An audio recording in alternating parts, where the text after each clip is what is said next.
හැමෝටම ආයුබෝවන්. අන්න අපි අද අලුත් කොටසක් කරනවා. අද කරන කොටස තමයි ගබඩා ලෙජරේ. ගබඩා ලෙජරේ කියන්නේ ව්‍යාපාරයේ ප්‍රධානතම ආදායමක් ගෙනල්ලා දෙන ව්‍යාපාරයට ආදායමක් ගෙනල්ලා දෙන ව්‍යාපාරයේ තොගය කොහොමද හරියට ගබඩා කරන්නේ කියන එක. තමයි මේ ගබඩා ලෙජරෙන් කතා කරන්නේ.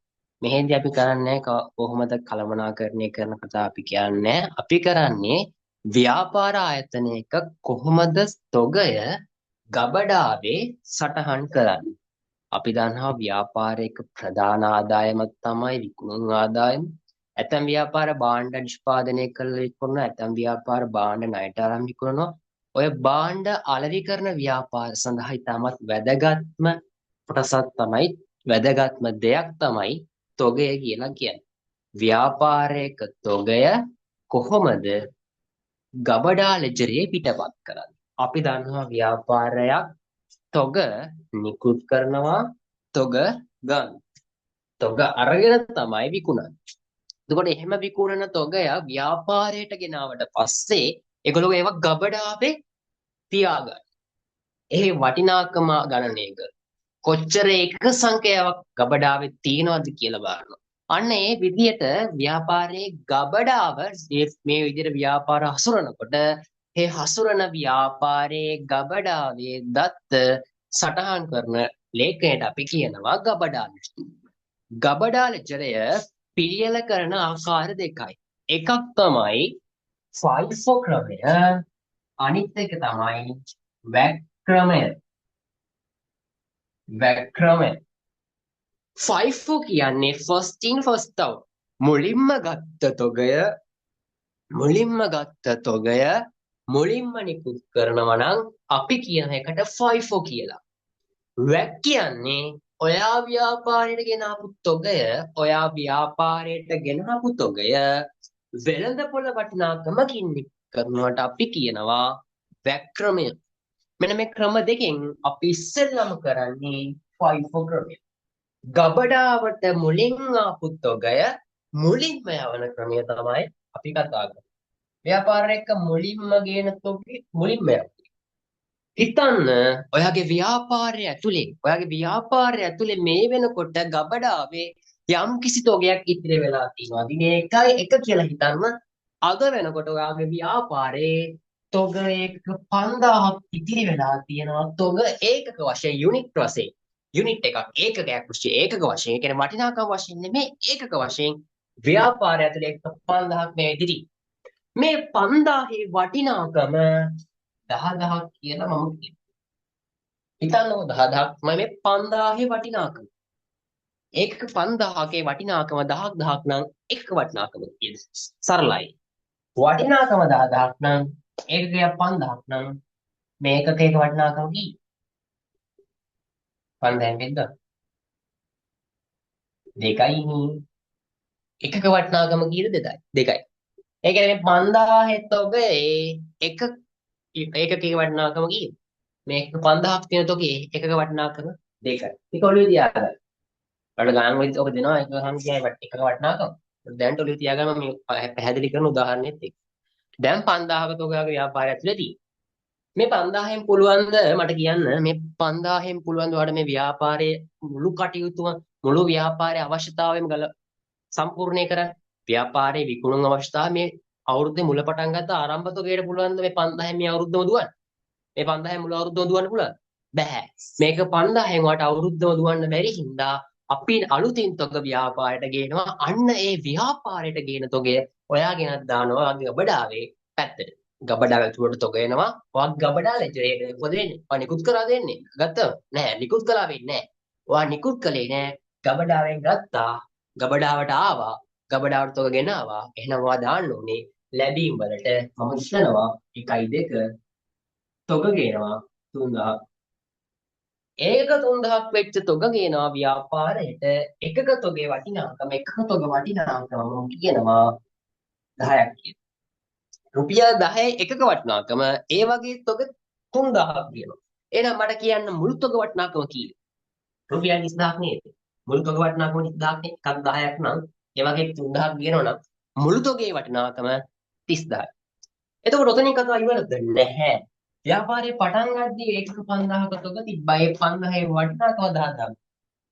එතකොට 5000න් දුවන්න බැරි ඉඳ තව තොගයක් ගත්තා. තොගේ වටිනාකම 3000යි. එහෙනම් මට කියන්න ව්‍යාපාරය ඇතුළේ තිබ්බ දැන් තියෙන 5000 තොගේට අලුතෙන් ගෙනාව 3000 ආවට පස්සේ ව්‍යාපාරයේ තොග ඒකක වශයෙන් කීයක් තියෙනවද? ව්‍යාපාරයේ තොග ඒකක වශයෙන් කීයක් තියෙනවද? 5000ට අලුතෙන් 3000 ගෙනාවා. 5000 මුලින් තිබ්බා. අලුතෙන් තව 3ක් ගෙනාවා. 3000 ගෙනාවා. මුළු තොගය 8000යි. මුළු තොගය කීයද? 8000යි. තේරුණාද? ඔළුවට ගියාද? හරි.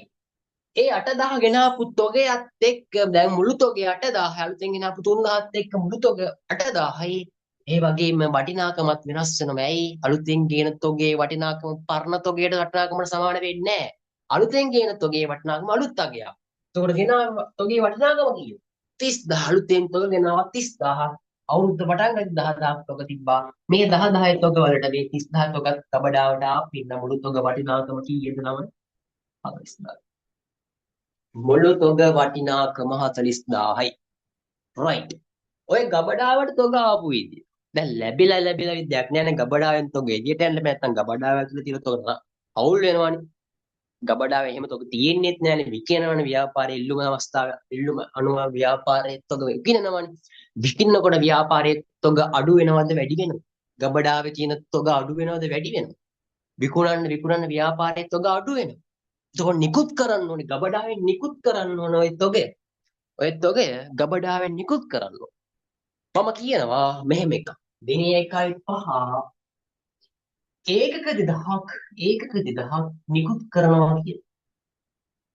ඒකක 2000ක් නිකුත් කරනවා ඒකක 2000. කොහොමද නිකුත් කරන්නේ? මේක first in first out 5 මුලින් ආපු එක මුලින් යවන්න. එතකොට මට කියන්න ඔයා මේ 2000 යවන්න ඕනේ මේ ක්‍රමයට අනුව first in first out මුලින් ආපු එක මුලින් යවන්න එපේ.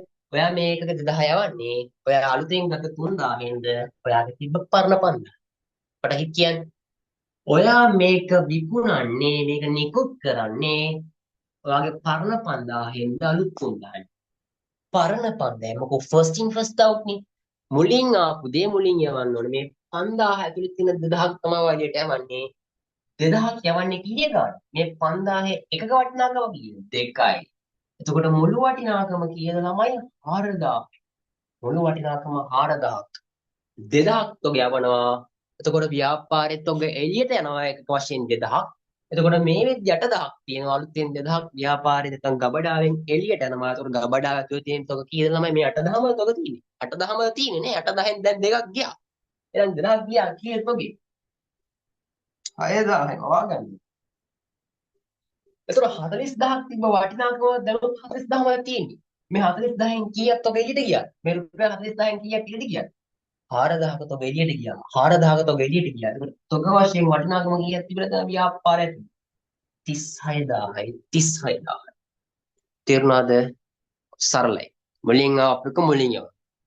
ඊළඟට මේගොල්ලෝ එකපාර නිකුත් කරනවා තොග 4000. දිනේ දාම. මේ දින 1යි පාන. මේක දින 1යි 7. තොග 4000ක් තොග 4000ක් තොග 4000ක්. කොහොමද මේක දෙන්නේ? එකපාර 4000 දාලා යනවද? නැහැ. මුලින් තිබ්බ 5000න් දැන් කීයක් ගියාද? 2000ක් ගියා. මුලින් තිබ්බ 5000න් 2000ක් ගියා. දැන් මුලින් යවු 5000න් 2000ක් ගියාට පස්සේ පරණ තොගෙන් දැන් කීයක් දුන්නද? 3000ක් නේද? පරණ තොගෙන් 2000ක් ගියාම ඉතුරු තොගේ 3000යිනේ. ඒකට මං දැන් යවනවා කියන තොග කීයක්ද? 4000ක්. මං යවනවා කියන්නේ දැන් තොග 4000. හැබැයි පරණ තොගේ ඇතුලේ තියෙන තොග කීයද? 3000යි. ඒ 3000 අපි මුලින් යවලා ඉන්න ඕනේ. 4000 සම්පූර්ණ වෙන්නකයි. මුලින් තිබ්බ 3000 යවන්න ඕනේ. මුලින් තිබ්බ 3000 යවන්න ඕනේ. මුලින් තිබ්බ 3000ක්. එකක වටිනාකම කීයද තමයි? එකක් දෙක ගානේ. 6000යි නේද? 6000යි නේද? right 3000ක් යයි. මං කිව්වා දැන් 4000ක් යවන්න. ඒ 3000 ගියා. දැන් 3000 හරි පරණ තොගේ ගියා. ඒක ඉතුරු 10 මොකෝ කරන්නේ? යවන්නේ නැද්ද? යවනවා. ඇයි? අලුත් තොගෙන් යවන්න වෙන්නේ. ඇයි? පරණ තොගේ ඉවරයි. දැන් අලුතෙන් ගෙනව තොගෙන් යවන්න ඕන ඉතුරු 10. අලුතෙන් ගෙනව තොගේ කීයද? මේ 3000න් 1000ක් යවනවා. මේ 3000න් 1000ක් යවනවා. මේ 3000න් 1000ක් යවනවා. කීය ගානද? දෙක ගානද? නෑ අලුත් තොගේ ගත්තේ කීයද? ඒක ගියා. රුපියල් 10ක් ගන්න. ඒක 10 ගණන් යවන්න. කීයද? 10000. එතකොට මුළු එක කීයක් අපි යවනවද දැන්? මුළු එකේ 3000යි 1000යි 4000යි මුළු වටිනාකම 16000යි. එතන 6000ක් තිබ්බ තොග වලින් දැන් 4000ක් යවනවා. 6000ක් තිබ්බ තොග වලින් 4000ක් යවනවා. ඉතුරු තොගේ කීයද ළමයි? 2000ක් නේ ඉතිරි වෙන්නේ නේද? එතකොට ඒ තොගේ වටිනාකම 36000ක් තිබ්බා. හැබැයි අලුතෙන් යවපු තොගේ 16000ක් එළියට යනවා. 36000න් 16000ක් අඩු වෙලා වටින උත්තරය කීයද? 20000. වටින උත්තරේ 20000. වටින උත්තරේ 20000ක්. ඇයි? 20000 නේ කොහොමද? 36000 තිබ්බා තොග නිකුත් කරන්න කලින් තොග නිකුත් කරා 16000. 36000ක් ඇති තිබ්බ තොග වලින් 16000ක් එළියට ගියා. දැන් ඉතුරු 20000යි. ඔයාගේ ව්‍යාප්තියත් ගවඩා විදිහට පිළිල කරාට පස්සේ වගේ අවසානයේට මෙන්න මෙතනින් ඔයාට අගයක් ඉතිරි වෙනවා. මෙතනින් අගයක් ඉතිරි වෙනවා.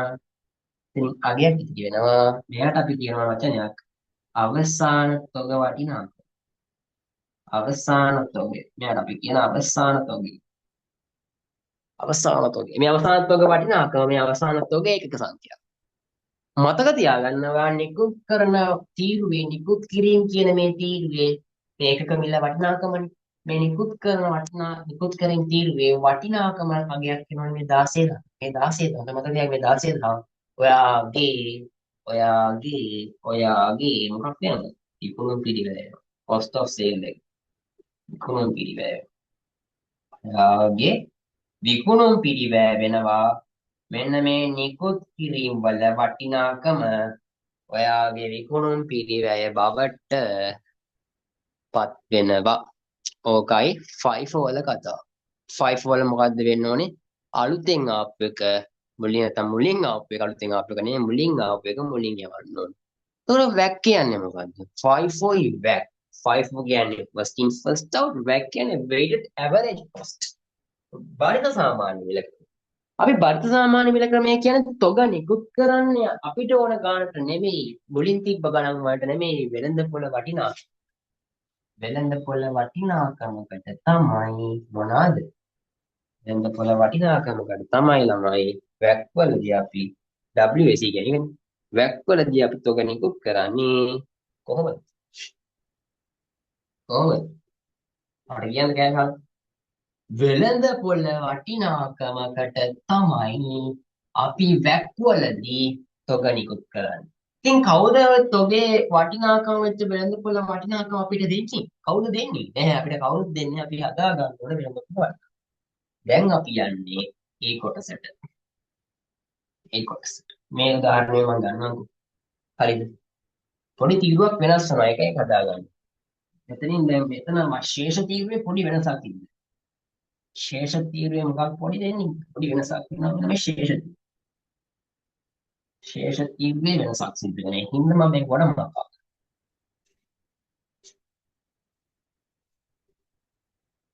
ශේෂ තීරුව වෙනස මොකක්ද? එයා ඒකකත් එක්ක අලුත් එක්කෙනෙක් කියනවා. මිලක් අපි දැන් හොයන්න ඕනේ මිලක්. අපි ශේෂයෙන් අලුතෙන් කියනවා මිලක්. ශේෂෙදි මිලක් කියනවා අවසානයේද වටිනාකමක්. අලුතෙන් එන්නේ මොනවද? මේ මිල විතර අලුතෙන් එන්නේ. තේරුණා? මම මේ උදාහරණයක් ගන්නම්කෝ. ව්‍යාපාරේ පටන් ගන්නකොට 5000ක තොග තිබ්බනේ. ඒ තොගේ වටිනාකම 10000යි අපි කියලා කීවානේ කලින්. ඒක වටිනාකම දෙකයිනේ. රයිට් ඔක ඔලුව තියාගන්න. ඔලුව තියාගන්න ඈ. අපි අලුතෙන් තොග කියනවා කියන ළමයි. 3000ක් කියනවා එකකයක් 10ක් ගානේ 3000ක් අපි ගබඩාවට කියනවා ව්‍යාපාරයට කියනවා ගබඩාවේද. අර ගබඩාවේ තොග 8000ක් දක්වා වැඩි වෙනවා 5000 හින්දා වටිනාකමත් වැඩි වෙනවා නේද ළමයි? ඊය ගන්න 30000ක්. කොට 40000කට යනවා. එහෙම නේද? අපි කලින් කරපු එක නේද? අපිට දැන් වැදගත් මොකද්ද? අපි තොග නිකුත් කරනකොට අපිට මිලක් හදා ගන්න ඕනේ. වෙළඳ පොළ වටිනාකමට සමාන මිලක් හොයා ගන්න ඕනේ. මිලක් අපි දැන් කතා කරන්නේ වැක් ඈ. දැන් අපි කතා කරන්නේ වැක්. මිල හදා ගන්න ඕන. මිල කොහොමද හදන්නේ?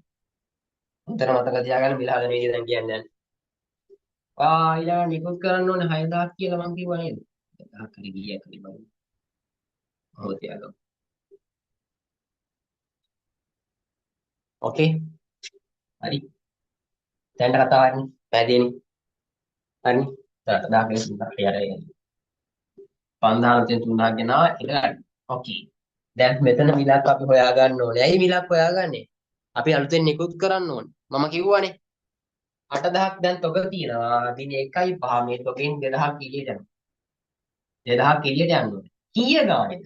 මම කිව්වා 5 වගේ නෙමෙයි බෑක්. අපි මිලක් හදාගෙන දාන්න ඕනේ. අපි ගත්ත ගණන් වැඩියට දාන්නේ නැහැ. කොහොමද දන්නේ? නිකුත් කරන්න කලින් තිබ්බ ශේෂය නිකුත් කරන්න 1.5නේ. ඒ ශේෂය නැතුව 1 ශේෂයක් කොහොමද 1.5? ඒ නිකුත් කරන දිනයට කලින් පැවති වටිනාකම බෙදන්න ඒකක සංඛ්‍යාවයි. කියන්නේ මේ 40000 මේ 40000 බෙදන්න 8000යි. මේ 40000 බෙදන්න 8000යි.